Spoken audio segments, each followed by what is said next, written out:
Hi everyone, my name is Gabby and welcome to Tween Create. I have loved watching Kathleen and Maria share some of their favorite ways to create. And today I'm going to show you my favorite way, which is being in the kitchen and baking. In fact, I'm going to share with you a recipe that I discovered while reading this book, Midsummer's Mayhem by Rajani LaRocca. I highlighted it in my Tween book talk video if you watched it. Or if not, I'd encourage you to give it a listen. With the author's permission, I'm excited to share with you a recipe that the main character Mimi made for a cooking competition. I think you guys are going to love this recipe as much as I do. All right, everyone, so as you can see, I have got all of my ingredients out in front of me. There's a fancy word for this. It's called mise en place. Yes, mise en place. It's a weird word. It's a French term for everything in its place. One thing that I find that's really great when baking is having everything out already, so then I'm not rushing back to the pantry to find it. I make sure I have all the ingredients that I need and I'm all set and I'm good to go. So, a couple things before we get started. Ask your adult if you can put on an apron, because trust me, if you're like me, your clothes are gonna get dirty. And we want to avoid any messy stains or spills. And for any of you that have long hair, I would encourage pinning it up. Do you know why? Nobody wants a random hair in their food. Not at all. So what are we going to make today? Well, in Midsummer's Mayhem, Mimi makes a very unique type of cookie. They are chocolate chunk thyme cookies with orange zest. Not your average chocolate chip cookie, huh? Well, I think the combination of flavors that Mimi created was amazing. And so, let's give it a try ourselves. Now, yes, I keep the recipe right by me. I've already read through it once, so I know what to make, how it's gonna go, and to double check and make sure I had every ingredient. So, I'd encourage you to read through the recipe. Does everything make sense? Is there anything you don't know and might need to ask an adult for help with? So, here we go. So, it says, combine the sugars, citrus zest, and thyme into the bowl of a stand mixer. So, if you don't have a stand mixer, that's okay. You can use a regular bowl in this case. So what I'm going to do is I'm going to real quick go get my measuring cups and do this first part. So first we need a cup of brown sugar. Brown sugar is basically white sugar that has molasses in it. So if you don't have brown sugar, you can do that in a pinch. Just mix it up in a food processor and it does the trick. So let's see, I'm gonna get a cup of brown sugar. You pack it in there, yes, with your hands, make sure they're washed. Okay, we got a cup of brown sugar. Then we need a quarter cup of white sugar. Oh, I love the smell of sugar. All right, and then we need thyme. Now, I got some fresh thyme from my garden, and all I'm going to do, it smells so good, is I'm going to pinch off the leaves, run my fingers down the stem of it, and I'm going to pinch off the leaves. I've got a couple of them. Now the recipe says a tablespoon of them, or a teaspoon of dried thyme. It's okay if you don't use fresh. I often use dried in my recipes, but there's something about a fresh herb and the way it makes my fingers smell that I absolutely love it. In fact, who watched Library this week? Kathleen talked a lot about our senses. We're going to be using senses as we cook. That's my favorite way to use them. So I'm using my sense of smell. My fingers are already starting to smell super good. All right. So yep, it's all going into the bowl with the sugars. Get a little more here. And then I get to zest my orange. This part is a little tricky. So I'm gonna give you a little tip or encourage you that it's okay if it's a little hard. Okay, so I have a microplaner and I have my orange. I rub my orange on the counter a little bit, and I just start to zest away. Now, sometimes it doesn't overly like me, and that's okay. And full disclosure, sometimes I get upset and I just don't zest it because I don't want to be bothered. But we're gonna give it a try here. Yep, so we're gonna just zest away. And orange is starting to come into my bowl. I can see it. Ooh, it's looking really good. Now it says 2 tablespoons of fresh citrus zest. You could use a tangerine, an orange, or a lemon. All of them will add a different component and taste to the recipe. So you get to pick what it could be. I use tangerines because that's what I had on hand. All right, we're making progress there. And in case you're curious, yes, after you zest whatever you're using, you can reuse it. Like, who knows, I might eat this tangerine for a snack later this afternoon. I want to add more. Now, some people ask me, do I have to use the specific amount it calls for? No. If you really like orange and you want these chocolate chip cookies to taste really orangey, go for it. When it comes to flavors, there's often not a right or wrong with how much. But you can add too much sometimes. Like, don't add too much salt. But we'll get to that part in a little bit. All right, so let's see. We've got in our bowl of brown sugar, white sugar, thyme, and orange zest. Ooh, that looks really good. All right, so I'm gonna stop for a second, put my microplaner down, and then get ready to get your hands messy. And we're gonna mix it all together. All right. Now by doing this, this encourages the oils that are in the citrus zest to come out and flavor the sugars. It's combining the brown sugar and the white sugar together. And we've got that thyme. Now, let's smell our hands. Let's see. What do they smell like to you? Do they smell orangey? That's what I smell right now. It smells really, really, really good. All right. I actually think I got just the right amount of orange zest. So now we need to wash our hands off and move on to the next step. So I'll be right back.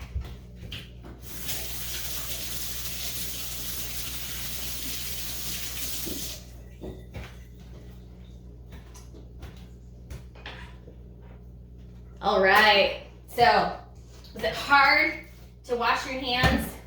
It was for me. I liked that smell. I wanted to keep it, but honestly, then my hands would be super messy, and I shouldn't do that. All right, so now what I'm going to do is I'm going to attach my bowl to my mixer right here.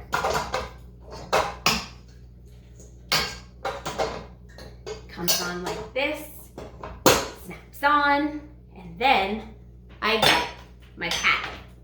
Now again, if you don't have a stand mixer, that's okay. You can just use forks for this next step. It actually really does work.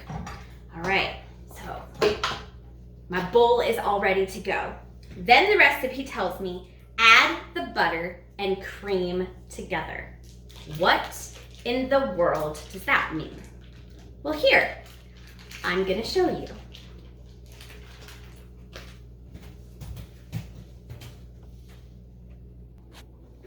All right, so I'm gonna turn my mixer on and I'm gonna start it really softly at first. See, it's starting to get all mixed up in there. Got my handy dandy spatula, this next step. And see, creaming it is mixing all of the butter and sugars together. It tastes super good, I'm not gonna lie. Now, sometimes your butter might get stuck on the paddle. That's okay. Just turn it off. Get a spatula or something to scrape down the bowl with. And now we'll do it again. Turn it on. You can have it go a little faster this time.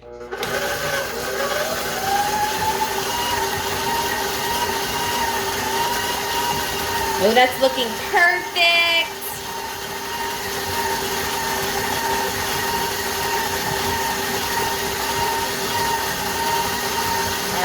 one more scrape down.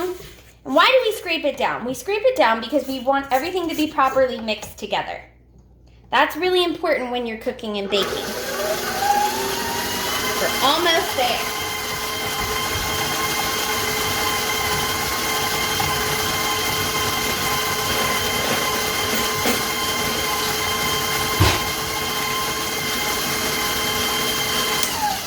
All right, that looks perfect. Okay, so now we are going to add some vanilla extract in our eggs. So basically our wet ingredients.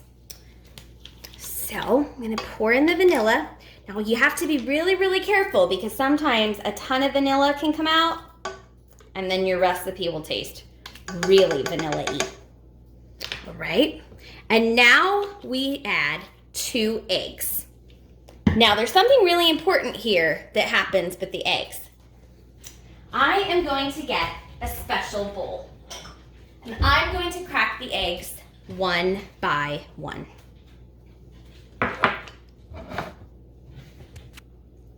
Why do I crack the eggs one by one? Well, I crack them because in case, sometimes eggs can have some funky things in them. And I want to make sure I don't get eggshells, or there might be a bloody egg. That's happened to me before. And I want these to be absolutely perfect. So yep, I break them into their own bowl. That way, if there's a problem, I'm not fishing through my whole bowl of ingredients, or I don't ruin it and I have to start completely over. It's easier to start with 1 egg over than my whole bowl of sugar and have to zest my orange again. All right, so the eggs are in there. There's the vanilla. Here we go. Mix it all up.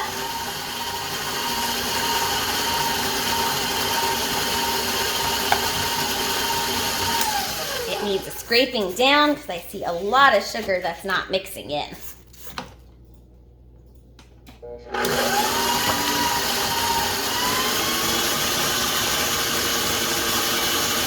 Perfect.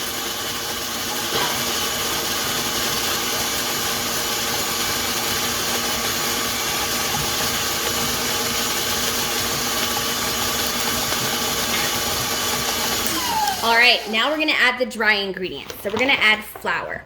Now, you wanna make sure your measurements are precise with flour. So what I like to get is a spoon that I use as I'm measuring my flour. So I've got my measuring cup over here. You can't see me, but I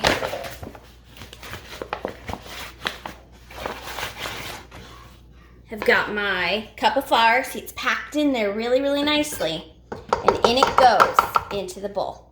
I'm gonna do that 2 more times. Here's another one. And 1 more. So I added my flour. Then we have to have something to make it rise. I mean, we don't want these cookies just looking really, really flat and crappy, do we? So this is where baking soda comes in. I add a teaspoon of it. Now you want to make sure you don't get any more or any less because it will throw off the taste of the recipe. Okay, did that. Then we just use a pinch of salt, add a little shake here and there. That helps bring out everything together, and start the mixer on really, really slowly because nobody wants a ton of flour shooting up everywhere. But that is what your apron's for. All right.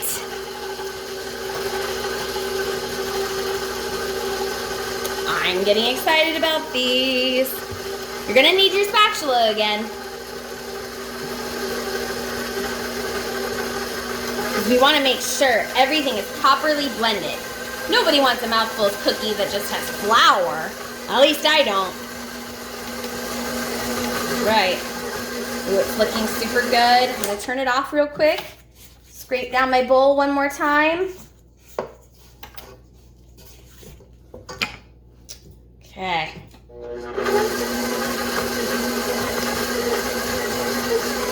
Oh, it looks perfect. All right. Some now what I do is I'm gonna move down my mixer. I'm gonna take off all of the cookie dough that got on the paddle, and I'm gonna take the paddle off for the next step. Let's see, make sure everything comes away perfectly. Okay. Now, remember, these were chocolate chip time cookies. What's missing? The chocolate chips. That's super right. Okay, so what I'm gonna do is I'm gonna get chocolate chips. Got my nice big bag of them right here. And I am going to pour some in. Because I like chocolate, I might add more than the recipe calls for. All right, so we're gonna start with that. Now, take your spatula and just fold them in. Fold it in. Make sure you get a little bit of chocolate chip and every bit of cookie dough. Use your hands. We're all about touch and feel. What does it smell like? I'm smelling sugar. I'm still smelling that orange. It smells super, super, super good. All right. So now, we're gonna get ready for the final step. Okay, now it's time to make the cookies. I've put some stuff away, so I have room on my counter. Now what you need is a cookie sheet, something to scoop the cookies with. I have my cookie scoop, and some spray. Now, why am I gonna spray the cookie sheet? Nobody wants a stuck-on cookie. Nobody.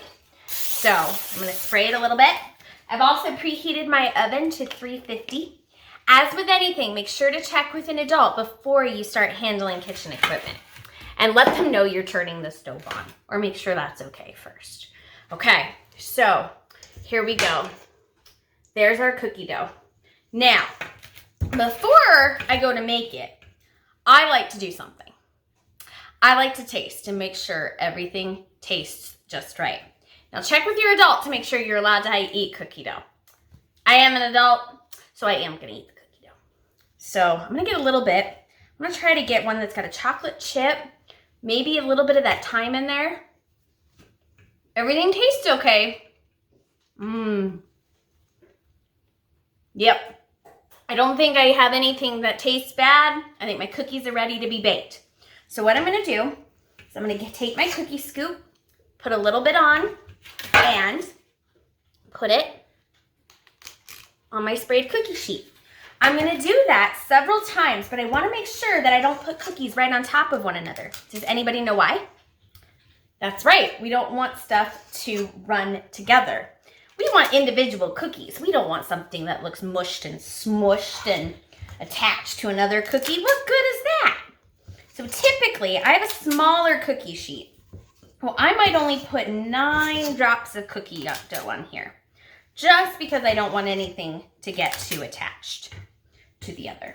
Okay, so let's see. I'll show you when I'm done. All right, spread them out nicely. I think that looks perfect. What do you guys think? Looks good?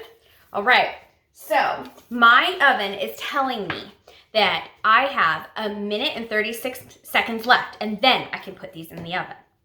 But when I put them in the oven, and don't worry, I'm gonna share the recipe with you, I'm gonna rotate my pan. So I might put it in this way, and then when my timer is half done, I'm gonna take it out and go this way. Why do we do that? We want an even cook on our cookies. We don't want one side looking really, really brown and then another side looking really, really pale, do we? We want it to look even and uniform, totally equal all around. So that is what we're gonna do. So I am going to get these cookies ready in the oven, and then the long part, the hard part, the waiting part. All right, so my cookies have come out of the oven. Now, they're faintly golden brown. They maybe could be in the oven a little bit longer, but I like to pull my cookies out a little underbaked for a couple reasons. One, I leave them on the cookie sheet for a little bit longer, and that residual heat will still cook them. But I also love a chewy, chewy cookie. That's my personal favorite. No thin, crunchy cookies. Give me a chewy cookie. So what I'm gonna do is I'm gonna just let them sit over here for a little bit, just maybe for a minute or two more, and then I'm going to transfer them onto a cooling rack to cool. They'll be able to get air and then it'll be nice and cool, so I won't burn my mouth when I go to eat one. Now, you're gonna need a spatula, of course, to get them off the cookie sheet, and then you just repeat the process. You bake the cookies, rotate the pan, put them on the cooling rack to cool. I know it's a little bit labor intensive when all you want is to eat a cookie, so go ahead. I mean, if you want to burn your mouth, that works. I probably will too. In fact, let's see. I'm going to take one off. You can tell they're still a little underdone. Look at that. Oh yeah, this one is a little bit underdone. But the flavor, what do you get? Chocolate, some thyme. It's just really flavorful, isn't it? That's the beautiful thing with cooking. You created it, and the possibilities of other ways to create it are endless. So I'm gonna sign off, but happy cooking and happy creating to you guys. I wanna know if you've tried this recipe or other maybe variations of the recipe that you think would be good. Tag us at Meridian Library or in the comments below, and I will see you next time. Bye.